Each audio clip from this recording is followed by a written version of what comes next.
အားလုံးပဲမင်္ဂလာပါခင်ဗျာဂျမ်မင်း YouTube channel ကနေပြီးတော့မှပြန်လဲကြိုဆိုလိုက်ပါတယ်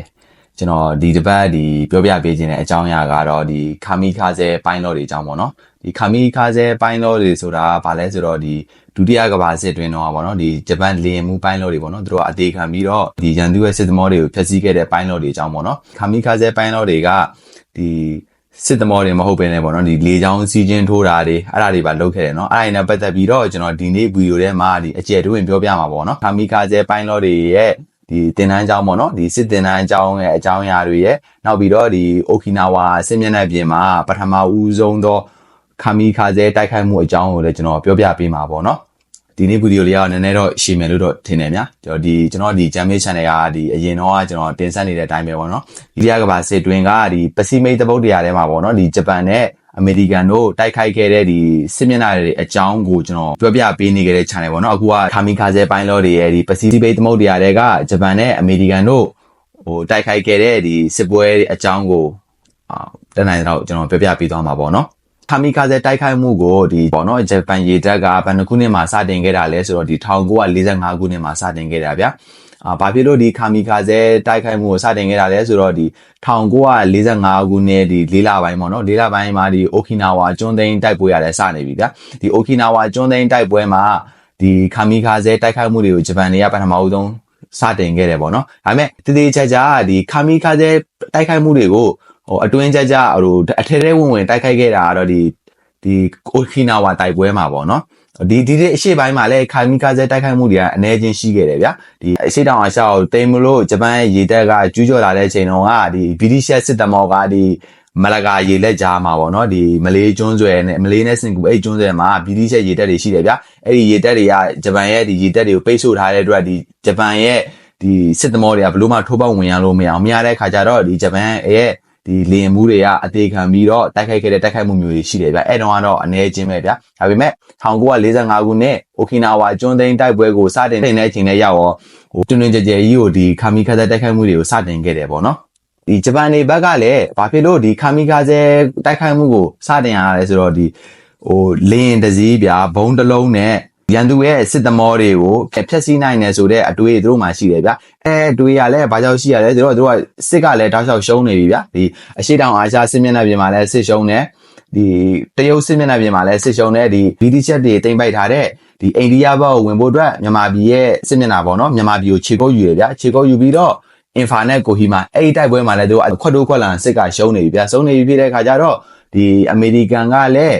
ဒီအိုကီနာဝါကျွန်းသိမ်းနေပြီအဲ့ဒီအချိန်မှာဂျပန်ရဲ့ဗိုလ်ချုပ်ကြီးတွေကပေါ့နော်ဒီအထူးသဖြင့်အဲ့ဒီအချိန်တော့ဂျပန်ရဲ့စစ်ဦးစီးချုပ်ပေါ့နော်ဗိုလ်ချုပ်ကြီးတိုဂျောကနေပြီးအမေရိကန်နဲ့ဒီဂျပန်ရဲ့ပြည်မာကြီးကိုမဝင်လာနိုင်အောင်လို့ဆိုပြီးတော့ဒီအသေးခံတိုက်ခိုက်မှုတွေကိုစတင်ဖို့အတွက်သူကနေပြီးတော့အမိန့်ပေးခဲ့တာပေါ့နော်အဲ့ဒီခါမီခါဆဲတိုက်ခိုက်မှုတွေကိုဥဆောင်ခဲ့တဲ့သူတွေကဘလို့လူတွေလဲဆိုတော့လူငယ်တွေဗျ19-20လူငယ်ရွယ်လေးတွေဗျစစ်တင်တန်းကျောင်းဆင်းကားသားလေးတွေစစ်တင်တန်းကျောင်းဆင်းကားသားလေးတွေကို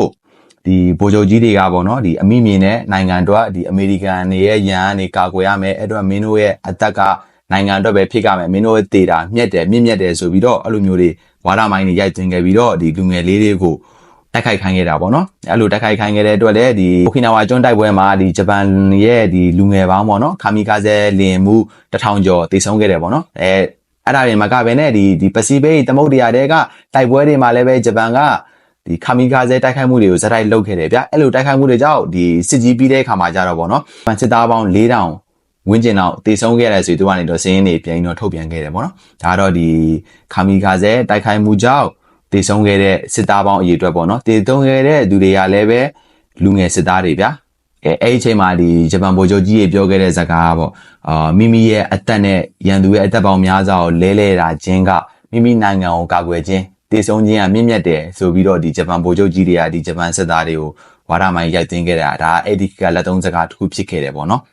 ်ဆက်လက်ပြီးတော့ကျွန်တော်ပြောပြပေးခြင်းတာဒီခါမီခါဆဲတင်တန်းကျောင်းဗျာဒီခါမီခါဆဲစစ်တင်တန်းကျောင်းကဘာမှရှိရလဲဆိုတော့ဒီဂျပန်ရဲ့ဒီကျွန်းမကြီးရဲ့ဒီတောင်ဘက်အကျဆုံးဒီခါဂိုရှိမားခရိုင်မှာရှိတာဗျာဒီခါဂိုရှိမားခရိုင်ရဲ့ချီရန်ဆိုတဲ့ဒေသမှာဒီခါမီခါဆဲစစ်တင်တန်းကျောင်းကရှိတာပါဒီဂျပန်တပြည်လုံးမှာဆိုရင်တော့ဒီအကြီးဆုံးနဲ့နာမည်အကျော်ကြားဆုံးတော့ဒီခါမီခါဆဲစစ်တင်တန်းကျောင်းပေါ့နော်ဒီဘာကြောင့်ဒီချီရန်ဒေသမှာ ကာဂိုရှိမာခရိုင်ချီရန်ဒေတာမှာဘာကြောင့်စစ်စင်တန်းကျောင်းကိုထားရလဲဆိုတော့ဒီရဲ့အဲ့ဒီ data ရဲ့မြေမျက်နှာပြင်သွင်းမြင်အနေထားဗျမြေမျက်နှာပြင်သွင်းမြင်အနေထားကလည်းဒီတောင်ကြားတွေက data တောင်ကြားတောင်တွေပလက်ချလဲဝိုင်းပြီးတော့မြေပြန့်လွင်မြင် data ဖြစ်တဲ့အတွက်ရန်သူရဲ့လာရောက်တိုက်ခိုက်ခြင်းကနေပြီးတော့လ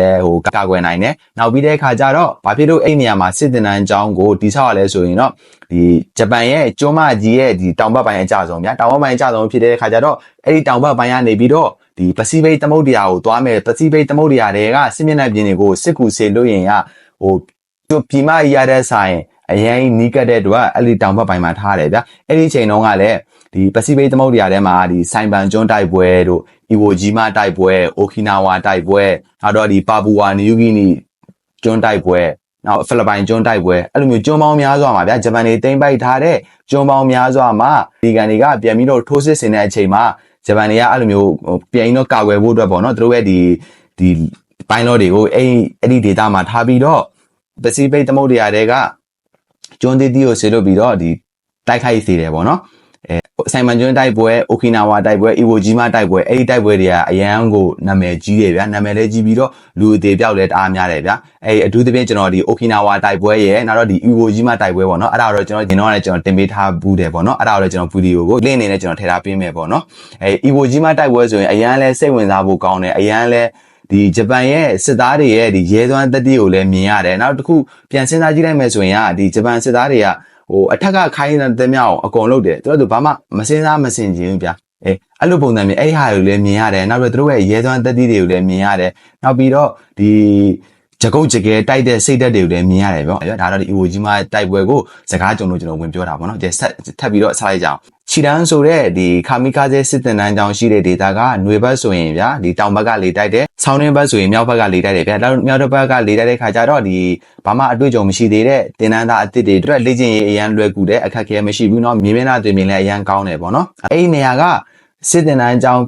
်ဖြစ်ထားပြီးတော့နောက်သူတို့တကယ်အရေးကြုံလာတဲ့အချိန်ပေါ့နော်1945ခုနှစ်ဒီအိုကီနာဝါတိုက်ပွဲတွေစတင်လာခဲ့တဲ့အချိန်လေးရောက်စစ်အခြေကုပ်စကန်ဖြစ်ပြောင်းလဲပလိုက်တယ်ပေါ့နော်ပြောင်းလဲပလိုက်ပြီးတော့ကျွန်တော်ခုနပြောလို့ပဲပစိဖိတ်ဒေသကိုစစ်ကူလုပ်ဖို့အတွက်အရေးပါတဲ့နေရာတစ်ခုဖြစ်ခဲ့တယ်ပေါ့နော်ဒီတိုဂျိုကနေပြီးတော့တောက်လျှောက်အဲ့နေရာကိုတောက်လျှောက်ညွန်ကြားနေတာပေါ့နော်ဒီခါမီခါဇဲနဲ့ပတ်သက်ပြီးတော့အဲ့နေရာနေတောက်လျှောက်အကုန်လုံးလက်တွေ့ဆောင်ရွက်ပေးရတဲ့ဒေသတစ်ခုဖြစ်ခဲ့တယ်ပေါ့နော်ဒ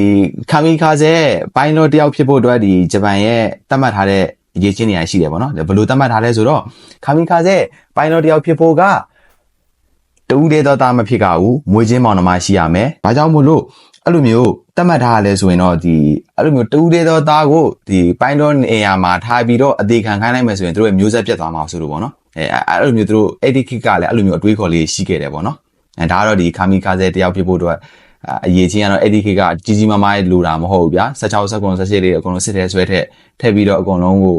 တိုက်ခိုင်းတာဗျာဘာဖြစ်လို့စစ်ကရှုံးနေပြီဗျာစစ်ရှုံးနေပြီဆိုအဲ့ဒီခေတ်ကတော်တော်ကြီးကိုအခြေအနေဆိုးခဲ့တယ်ဘယ်လိုမျိုးတောင်ဆိုးခဲ့လဲဆိုတော့စစ်ကြီးလဲပြီးတော့ဒီမုတ်ဆိုးမနဲ့တက်ကြီးရွယ်ကိုအဖိုးကြီးဖွားကြီးမိန်းမတွေပဲကြံခဲ့တဲ့အနေထားလောက်တိအောင်ဖြစ်သွားတယ်ပေါ့နော်ဒါတော့ထားပါတော့ဒါစကားကြုံလို့ကျွန်တော်ပြောတာပေါ့နော်နောက်ပြီးတော့ခါမီခါတဲ့စစ်တင်တန်းအကြောင်းပြောရင်ခြံထားလို့မရတဲ့သူတယောက်ရှိတယ်ပေါ့နော်အဲ့ဒီလူကဘာတူလဲဆိုတော့တိုရီဟာမာတိုမဲလို့ခေါ်တဲ့အမျိုးသမီးပေါ့နော်အဲ့ဒီမာတိုမဲဆန်က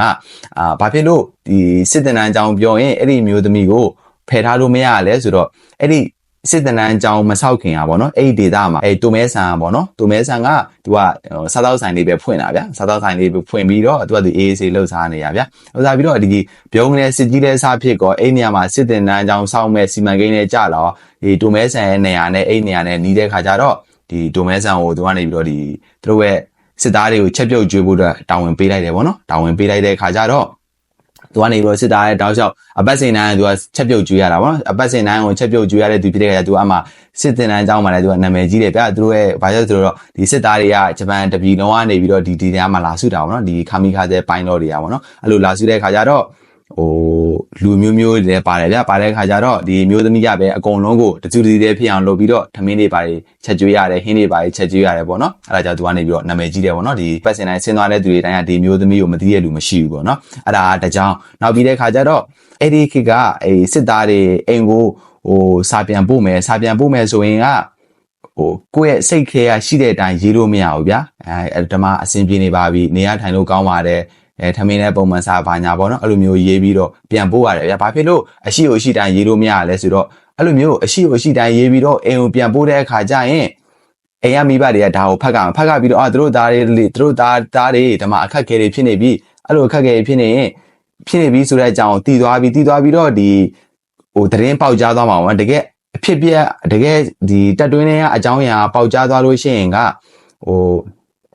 ဟိုဒီစစ်တပ်တဲ့ဟိုကွာလူတွေထပ်ပြီးတော့ခေါ်လို့မရတော့ဗျာဝါဒဖြစ်ရင်တော့ထပ်ခေါ်လို့မရတော့ဗျာခေါ်လို့မရတဲ့ခါကျရင်ကဒီသူတို့ဒီစစ်တပ်တော့အများကြီးအကျိုးတရားဝင်ရှိတယ်ဆိုပြီးတော့သူကတတ်မှတ်ထားတဲ့တော့အဲ့ဒါကိုလည်းဥပဒေတစ်ခုအနေနဲ့ပြဋ္ဌာန်းထားရဗျာအဲ့လိုဥပဒေတစ်ခုအနေနဲ့ပြဋ္ဌာန်းထားပြီးတော့အကယ်၍များတကယ်ဖြစ်ပြနေရတဲ့အကြောင်းအရာကိုတကယ်ခံစားနေရတဲ့အကြောင်းအရာအရှိကိုရှိတိုင်းရေးလိုက်မယ်ဆိုရင်ဒါကိုသရှိုမှုနဲ့အဲ့ကင်ပီတိုင်းကိုဖမ်းသွားနိုင်တယ်ပေါ့နော်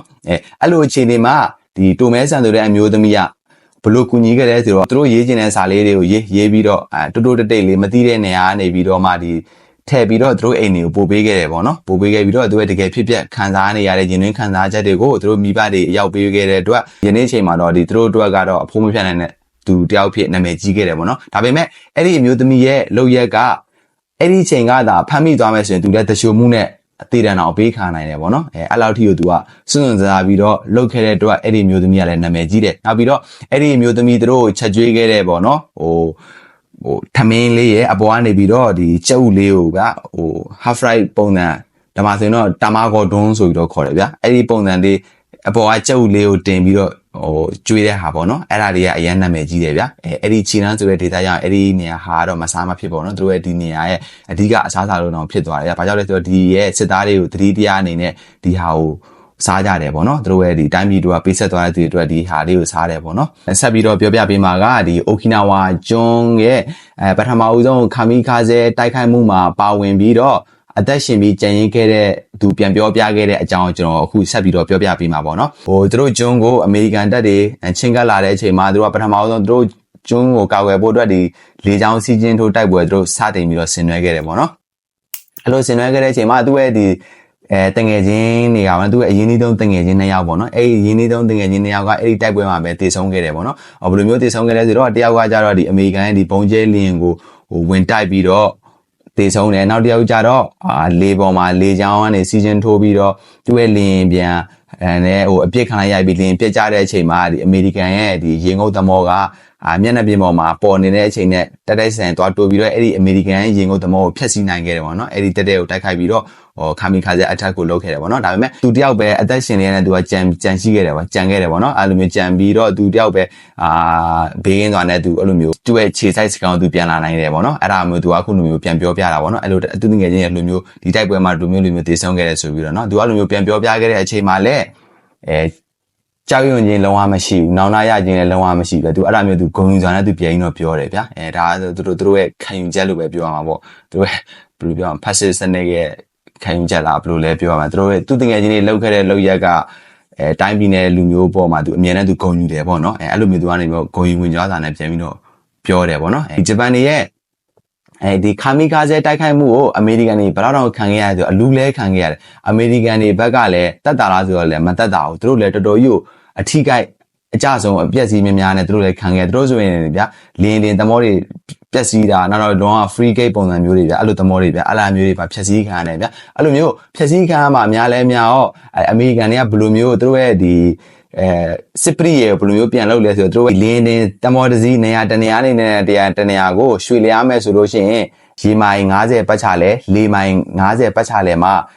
တမောတွေရောလင်းပြန်တွေရောဝင်းရံပြီးတော့မှသူတို့ရွှေ့ရတဲ့အခြေအနေလောက်ထိကိုသူတို့ဖြစ်သွားတယ်ဗျာဘာဖြစ်လို့လဲဆိုတော့အဲ့လိုမျိုးရေချောင်းရောအဲ့လိုမျိုးလေချောင်းရောမဝင်းရမကာကွယ်ထားခဲ့တဲ့အတွက်အဲ့ဒီလင်းတင်သမောတွေကိုနော်ဒီဂျပန်ရဲ့ခါမီခါဇဲဖိုက်တာတွေရဲ့တိုက်ခိုက်မှုကြောင့်နစ်မြုပ်ခဲ့ရတယ်ပေါ့နော်ဂျပန်တွေပဲကြည့်မယ်ဆိုရင်ဒီအသက်တစ်ချောင်းလင်းတစည်းတဲ့နဲ့လူမျိုးသမောတွေကိုဟိုနှစ်မြုပ်အောင်လုပ်နိုင်တာဒါသူတို့အတွက်မြက်တယ်ပေါ့နော်ဒါပေမဲ့အမေရိကန်တွေပဲပြန်ကြည့်မယ်ဆိုရင်လည်းဒါမတန်ဘူးလေဗျာဒီသမောပေါ်မှာအသက်ပေါင်းများစွာပါတယ်တန်ဖိုးကြီးတဲ့ပစ္စည်းပေါင်းများစွာပါတယ်ဒီဘက်မှာလင်းဒီနဲ့အသေးခံရတဲ့အတွက်အဲ့ဒါကြောင့်မို့သူတို့လည်းခန်းပေါင်းများလာတဲ့ခါကျတော့ဒီဂျပန်တွေရဲ့ခါမီခါဇဲတိုက်ခိုက်မှုကိုကာကွယ်ဖို့တော့ဆိုပြီးတော့သမောစစ်သမောအုပ်တွေပေါ့နော်ဒီပစီဖိတ်သမောတွေရတဲ့မှာနေရာတနေရာနဲ့တနေရာကိုရွှေ့တဲ့အခါကျရင်ရေမိုင်ရောလေမိုင်ရောအဲ့လိုမျိုးအကာအကွယ်16တွေနဲ့ယူပြီးတော့မှသွားရဲတော့တယ်မသွားရင်သူတို့တော်တော်ခံခဲ့ရတာပေါ့အဲ့ဒါကြောင့်မို့လဲဒီဂျပန်တွေရဲ့ဒီခါမီခါဇဲလေချောင်းတိုက်ခိုက်မှုကဒီ Okinawa ကျွန်းသိမ်းတိုက်ပွဲပြီးတဲ့နောက်မှာတော်တော်ကြီးကိုညှော်နေသွားတယ်ပေါ့နော်ညှော်နေသွားတယ်ဆိုတာဒါမထိရောက်တော့တာဗျာအမေရိကန်ရဲ့ပြည်ရင်တော့တက်မြန်တိုက်ခိုက်မှုတွေကြောင့်ပေါ့နော်ဒါကတော့ဒီကာမီကာဇဲလေကြောင်းကနေပြီးတိုက်ခိုက်တဲ့ကာမီကာဇဲအကြောင်းပေါ့နော်ဒီပြင်ကိုဂျပန်တွေကဘယ်တော့တောင်စဉ်းစားထားလဲဆိုရင် Okinawa ကျွန်းလဲသူတို့ကြာသွားရောဘယ်လိုမျိုးထပ်စဉ်းစားလဲဆိုတော့အကယ်၍များအမေရိကန်တွေဒီဂျပန်ရဲ့ကျွန်းမကြီးပေါ့နော်ဒီ Okinawa ကိုသူတို့အခြေကုပ်ယူမယ်အခြေကုပ်ယူပြီးတော့ဒီဂျပန်ရဲ့ကျွန်းမကြီးကိုကန်တက်လာလို့ရှိရင်တိုက်ခိုက်ဖို့အတွက်နောက်ထပ်တစ်မျိုးသူကထပ်ပြီးတော့စဉ်းစားတယ်။ဘာဖြစ်လို့အဲ့လိုမျိုးစဉ်းစားရလဲဆိုရင်အဲ့ဒီအချိန်မှာလင်းပြန်နေရတဲ့ထင်တောင်မရှိတော့လင်းပြန်နေရတဲ့နဲသွားပြီ။စစ်လက်နက်ရိတ်ခါတွေဖြည်းဖြည်းနည်းနေပြီဗျ။နည်းနေတဲ့ခါကျတော့သူကနေပြီးတော့အသေးခံတက်သားအနေနဲ့သူကအတုံးချဖို့တော့သူလုပ်ခဲ့တယ်။ဘယ်လိုမျိုးအသေးခံတက်သားလဲဆိုတော့ဒီဂျပန်လိုခေါ်ရင်တော့ဗျာဖူကူဒီယူလို့ခေါ်တယ်ဗျာ။ဘယ်လိုဖူကူဒီယူဆိုတော့ဒီအမေရိကန်ရဲ့ဒီကန်ထိုးဒီရင်တွေကကမ်းခြေကိုလာတယ်ဗျာလာတဲ့ခါကျရင်သူတို့ကရေအောင်းကနေစောက်ပြီးတော့အဲ့လိုမျိုးတိုက်ခိုက်မယ်ပေါ့နော်အဲ့လိုပုံစံမျိုးနဲ့သူတို့ကကြံရွယ်ခဲ့တာပေါ့နော်အဲ့လိုကြံရွယ်ပြီးတော့လေသူတို့ကလူတွေအများကြီးကိုစစ်တင်တန်းတွေပေးတာပေါ့နော်အဲ့လိုမျိုးအရင်တော့ကတော့လင်မူးတွေကိုပဲခါမိခါစဲလောက်ခိုင်းတယ်ဗျအခုကတော့လင်မူးတွေမဟုတ်တော့ဘူးဗျာလင်မူးတွေကဖြစ်ဖြစ်နဲလာတာတကြောင်လင်းပြန်နေနဲလာတာတကြောင်ပဲအကယ်၍များအမေရိကန်တွေကန့်တက်လာမယ်ကအဲ့လိုမျိုးကြိုတင်ပြီးတော့ကာကွယ်တိုက်ခိုက်ဖို့အတွက်ဆိုပြီးအဲ့လိုရေတော်တွေကနေပါတိုက်ခိုက်တဲ့ခါမီခါစဲကိုပါသူကစားပြီးတော့လူဘုံပုံစံမျိုးဗျာဘုံတစ်လုံးလူတစ်ယောက်နဲ့အမေရိကန်ရဲ့သမောတွေကိုတိုက်ခိုက်မယ်ဆိုပြီးအဲ့လောက်ထိအောင်သူကတွေးခဲ့တာဗျာဒါပေမဲ့လည်းအဲ့လေဟာကသူတို့စစ်တင်တန်းပေးတော့မယ်ရှိသေးတယ်ဟီရိုရှီမာနဲ့နာဂါဆာကီကဘုံကျဲခံရပြီးတော့ဂျပန်တွေကဒုတိယကမ္ဘာစစ်ကြီးမှာလက်မြောက်အရှုံးပေးခဲ့တာပေါ့နော်ဒါပေမဲ့အဲ့ဒီရဲ့သူတို့ရဲ့ဒီ operation ကပေါ့နော်အကောင့်ထဲမပေါ်ပြခဲ့ပါဘူးဒါပေမဲ့အကောင့်ထဲမပေါ်ပြခဲ့ပဲနဲ့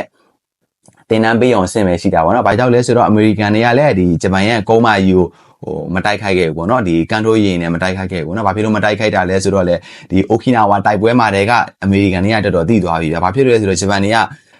တော်တော်ကြီးကိုအသေးခံပြီးတော့ခုခံတာဗျာ။လုံးဝကိုလက်နက်မချဘူးဗျာ။တယောက်ကြံတဲ့အထိကိုခုခံတဲ့ခါကျတော့အမေရိကန်တွေစစ်သားတွေအကြဆုံးတွေတအားများတယ်အကြအဲ့ဒါကိုကြည့်ပြီးတော့အမေရိကန်တွေလည်းသင်ခန်းစာရသွားတယ်ဗျာဒီပုံစံမျိုးဆိုမဖြစ်တော့ဘူးဒီလိုကျွန်းသေးသေးလေးတောင်မှလောက်တောင်ခုခံနေရင်ကျွန်းကြီးကိုတိုက်ခိုက်တဲ့ခါကျရင်ဒီဆက်ပို့ပြီးတော့အကြဆုံးတွေများမယ်ဆိုသူတို့ကလည်းအဲ့လိုမျိုးပြန်တွေးပြီးတော့